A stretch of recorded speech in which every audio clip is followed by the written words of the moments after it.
Hey fellas, it's Diwali, so I know traditionally we have been wired to watch a big hero film, but unfortunately that doesn't exist anymore. That's good in a way because they don't make good films anymore. But Pradeep Ranganathan dropped a movie, and he's kind of the next big thing in Tamil cinema, if I can say that, I guess. People really like him, so I guess it's true in a way. So I like comedy movies in general, and since it's Diwali, I wanted to watch something light and fun.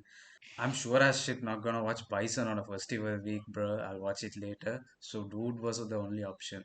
Let me tell you something. I'm not the biggest PR fan ever.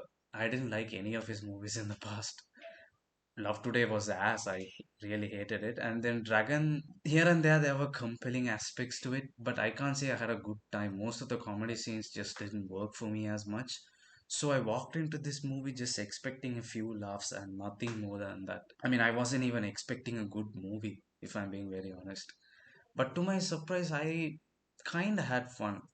In fact, I would say this is my favorite film of his so far, and without a doubt, his best performance so far, too. Before you guys judge me for liking this and call me a 2K kid in the comment, please let me explain why I like this. Please listen to this with an open mind, I guess. But before that, I just want to make sure this movie might not be for everyone. It's clearly not everyone's cup of tea. But there are a couple of points to address here. This is a very over the top comedy. I mean, every characters act like they are on crack all the time. And at times it can be a bit on the nose as well. With the lines, Pradeep wouldn't stop quoting every Facebook page you have ever seen every 5 minutes. And at times it got really annoying. Like, can you please stop, dude? Oh my god. Why are you quoting every fucking thing like ever under the sun? But like I said, since the characters are a bit goofy, it kind of suited the film, I guess. I didn't mind it after a point. You just, put up with the fuckery, I guess. I mean, there would be some serious moments, and again, our protagonist just switches into a goofball real quick.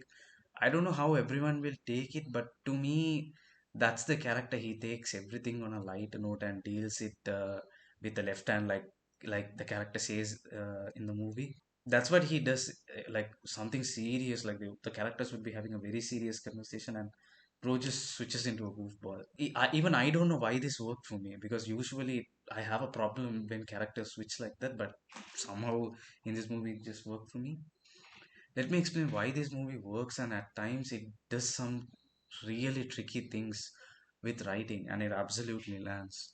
So our protagonist Agan is a chill and a really good guy too. Yeah, Pradeep played an actual good guy for the first time. I cannot believe it too. So we get introduced to this character trying to stop his ex-girlfriend's wedding, and I shit you not, this opening was so fire. It was so fun, shot so well, and it perfectly captures the energy of this film. I think I really loved an intro scene after a long time. I would say just if you don't fuck with the first 10 minutes of this film, you probably won't like this film. That's what I felt like, at least because that's the energy of this film. So Agan's cousin Kural falls in love with him, but Agan doesn't feel the same way about her. But after some time, Agan realizes that he likes her too. By the way, the swearing in this film, oh my god. How the fuck did this get UA rating, dude? I saw kids in the theater. Like, God, that must have been so awkward for the parents. Like, imagine the conversations they would be having going back home, like in the car. I can't even imagine. Good luck, parents. I feel for you. I'm just saying, if you're gonna swear like that, isn't it better to make it a A-rated film?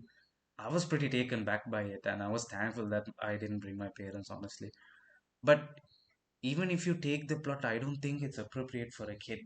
It's just what I think personally, but again, it's rated UA, so it's up to the individual, I guess.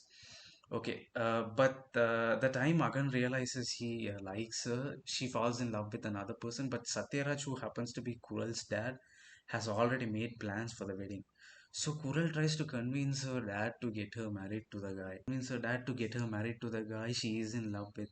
But that guy is basically from another caste, and our good old traditional dad threatens to kill her if she marries him. So Agan has to marry her in order to save her life. And Kural's good for nothing boyfriend suggests, why don't you fake marry her now? And once all of this is over, they will elope to Canada. So did Agan agree to do this or not? And did Agan confess his feelings towards Kural? And what basically happened after that is the story. Like I said, the movie had its genius moments, especially with the whole fake marriage thingy. Even I was like, I don't know about this, man. But the minute they raised the stakes and put her life on the line, I was on board weirdly. So, yeah, what I'm saying is they took such a risky and a sensitive topic and made the audience pick a very unusual side. Of course, not all of them fucked with it, but I think it worked for me. The plot was super intriguing to me. Of course, the audience would think the protagonist is a cuck if he marries the girl just to set her up with another guy, right? But he does that to save a girl's life, which didn't make him look like a cuck, if that makes sense. It's really hard to pull off something like this, and it's very risky, and it's pretty evident too, based on the reaction we've gotten so far for this film. It's very divided, as you can see. So, the second half of the movie had some dull moments because they were dragging the movie a little bit. But even in there, I think it had some compelling moments, especially the whole pregnancy plot. I thought was interesting, and how it played out was convincing. But I had one big problem with the film. Agan and Kural had to do what they had to do because of their lives, and the baby's life was at stake, right? But the good for nothing boyfriend does almost nothing in the film. My guy, do something. What the fuck is wrong with you, man? Why are you just standing there? Even the character was like so one dimensional. It almost felt like he's a cuck, if you know what I mean. At some point, bro had to do something, right? But he absolutely does nothing. Plus, why did Kural choose him over Hagan? Like, Hagan is putting his life at risk for you, right? What is so compelling about him? It's absolutely nothing. But from what I understood, that might just be the point of the film too, because it's not our place to judge someone over the point over their life choices, I guess. Plus, the point is to let go and wish the best for them. I think that's what the movie is trying to do. Although the movie doesn't say this, I'm just assuming this. But I think that's what the movie tries to tell. But I do wish they explain why does she fall in love with this guy. It felt a bit incomplete over there.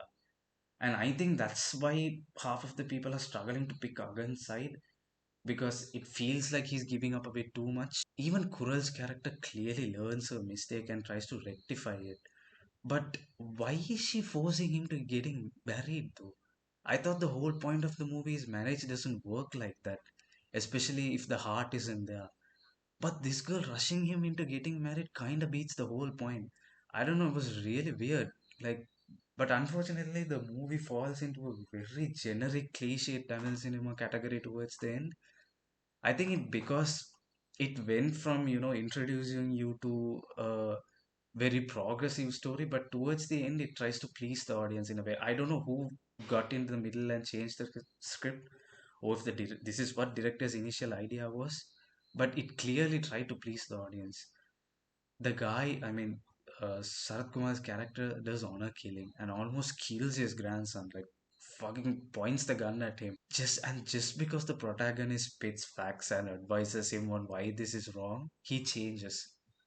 That sounded so corny, and even in the movie, it was like very corny. I'm like, Unk, that's not how this is supposed to work. I don't know why you did that, honestly. By the way, Sarath Kumar absolutely nailed it in this film. Amazing performance, bro. Understood the character and just ate it. Especially the reveal scene. I don't want to reveal what he did because I don't think anyone expected that scene to unfold in the way it did. But bro was absolutely terrifying in that scene. Plus, that scene was staged really well too. Plus, Pradeep absolutely kills as Agan. He does a good job at playing over the top characters anyway, like we have seen in Love Today already. And this character requires him to be over the top all the time. And bro was just nailing it the entire time. This will probably be one of his best performance and riskiest performance too, I would say. But based on the controversy, I doubt he will ever choose a movie like this ever again. He will probably never even think about choosing a risky plot anymore. But I think he keeps proving himself as an actor, so that's good. Plus, Agan is a very compelling character too. He's a kind guy and he would go to any length to save the girl. A bit over the top and on the nose and at times annoying, but the whole point is to not give a fuck and just live your life the way you want to. So that sounded compelling. That's so funny to me. Pradeep played a perv in Love Today who asked for tribal pics from strangers, and no one questioned that. And here, all he does is tries to save the kid and the girl, and everyone loses their shit. I mean, I get the whole fake marriage thing, but Sarath Kumar's arrogance caused all of this to happen. And I feel like people are missing out on that point and calling him a cuck and all. I don't know, seems kind of rude to me, but I guess it is what it is. And then, yeah, like I said, comedy lands in this movie. Like the instances created for comedy set pieces in these films were kind of unique. I thought the staging from the staging to even the dialogue deliveries, it can be a bit edgy, if I may say that word.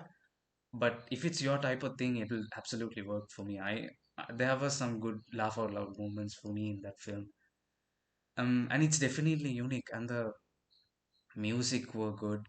Song placements didn't bother me as much. A movie like this requires a good album, I would say, and I think Sai did a good job, man. Like for a first film, this is a good job. But my problem was with the OST. Like Bro had one or two OSTs, just changed the varieties of it and played it throughout the film. Like after a point, I couldn't help but think, oh, this is like very generic and it's super repetitive. Like I think he's a good music composer, but OSTs, I think it needs some work. Again, it's too harsh to judge this person because this is his first film, and I think it's necessary for us to cut him some slack. So yeah, let's wait and see. And yeah, man, that's about it. I think it's special despite its problem and inconsistency, if I may say that. But for me, the movie worked as a fun gala time, one-time watchable movie. But I'm not sure if it's everyone's cup of tea. Like I certainly wouldn't take my parents or anyone else to watch this movie, but probably my homies, I would go with them. And yeah, I mean, even the directors, this is his first work. I think it's too harsh for us to judge, especially his personal character with this one, and with Sai's work too. So yeah, that's about it, guys. See ya.